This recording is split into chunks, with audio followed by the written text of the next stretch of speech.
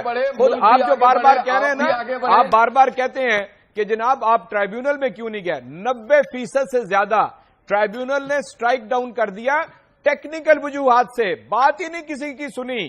میں آپ کو بتا رہا ہوں, اور یہ بات ڈائریکٹ سپریم کورٹ یہ سارا کچھ جو ہے جوڈیشل کمیشن کے سامنے جائے گا. شریف کی مہربانی ہے. وقت ہمارا بہت شکریہ. ہاشمی صاحب بھی, اعجاز چودھری صاحب بھی, نہال ہاشمی صاحب بھی, قوت دلشاد صاحب بھی. وقت ہمارا ختم ہوا ناظرین.